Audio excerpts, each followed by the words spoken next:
రుద్రంగి మండలంలో రైతులకు యూరియా పంపిణీలో కాంగ్రెస్ ప్రభుత్వం విఫలమైందని బీఆర్ఎస్ పార్టీ నాయకులు ఆరోపించారు. యూరియా కొరతపై ఆదివారం రుద్రంగిలో మీడియా సమావేశాన్ని నిర్వహించారు. ఈ సమావేశంలో బీఆర్ఎస్ పార్టీ మండల అధ్యక్షుడు దేవగత్ తిరుపతి మాట్లాడుతూ యూరియా కొరత ఉందని రైతులు మాట్లాడితే మరుసటి రోజు కాంగ్రెస్ నాయకులు వెళ్లి బెదిరించి ఆ రైతులతో క్షమాపణలు చెప్పించి యూరియా కొరత లేదని మాట్లాడించడం సిగ్గుచేటని అన్నారు. ఎమ్మెల్యే మెప్పు కోసమే కాంగ్రెస్ నాయకులు రైతులను బెదిరించడం జరుగుతుందని అన్నారు. గోదాంలలో యూరియా ఉందని చెప్పడం కాదని రైతులకు అందుబాటులోకి తీసుకురావాలని అన్నారు. రైతులకు, ప్రజలకు, పాత్రికేయులకు స్వేచ్ఛ లేకుండా బెదిరింపులకు పాల్పడుతున్నారని కాంగ్రెస్ నాయకులపై ఆగ్రహం వ్యక్తం చేశారు. కాంగ్రెస్ ప్రభుత్వం కరెంటు కోతలతో, యూరియా కొరతతో, కొనుగోళ్ల ఆలస్యంతో రైతులను నట్టేటా ముంచుతుందని, గోదాంలలో నిల్వ ఉన్న యూరియాను రైతు వేదికలో నిల్వ ఉంచి రైతులకు అందించి యూరియా కొరత లేకుండా చూడాలని డిమాండ్ చేశారు. ఈ కార్యక్రమంలో బీఆర్ఎస్ గ్రామ శాఖ అధ్యక్షుడు దయ్యాల కమలాకర్, నాయకులు గంగం మహేష్, మంచే రాజేశం, కంటే రెడ్డి, చెప్యాల గణేష్, ఉప్పులోటి గణేష్, బోయిని చంద్రయ్య, తలారి నర్సయ్య, గొల్లెం నర్సింగ్, గెంటే ప్రశాంత్, నాగులపల్లి రవీందర్, ఎల్లాల గంగారెడ్డి తదితరులు పాల్గొన్నారు. ఉన్న కాంగ్రెస్ ప్రభుత్వంలో ఎరువుల సప్లై సరిగలేక రైతులు నానా ఇబ్బందులు పడుతున్నారు.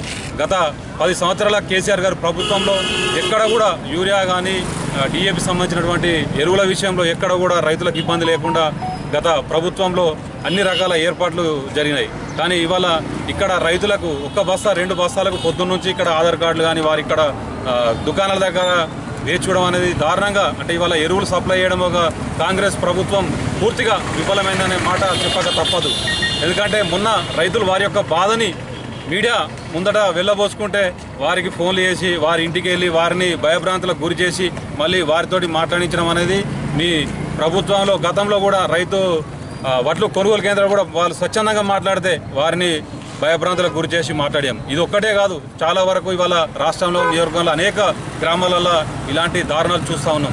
ఇవాళ ఒక్కటే విషయం తెలియజేస్తూ ఉన్నాం ప్రభుత్వానికి, వెంటనే రైతులకు సరిపడేటువంటి ఎరువులు మీరు సప్లై చేసి రైతుల బాధలు తీర్చాలని పార్టీ పక్షాన మేము డిమాండ్ చేస్తున్నాం.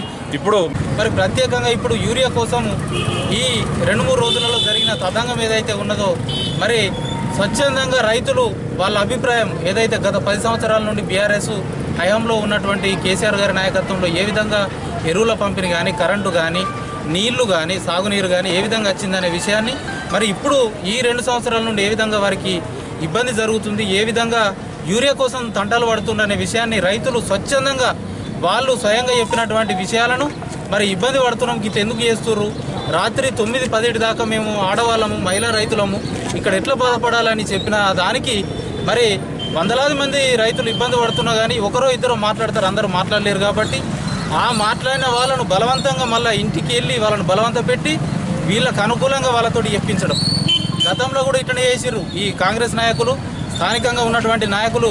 మరి మీ ఎమ్మెల్యే గారు ఆ విధంగా చెప్తుర్రా, మరి ఎవరిని కూడా గొంతు నొక్కండి, ఎక్కడ కూడా మనకు వ్యతిరేకత రావద్దని గిట్ట చెప్తుండ్రా, లేకపోతే మీరే మీ సొంత నిర్ణయాలతోటి ఈ విధంగా చేస్తుర్రా, మాకు అర్థమైతే లేదు.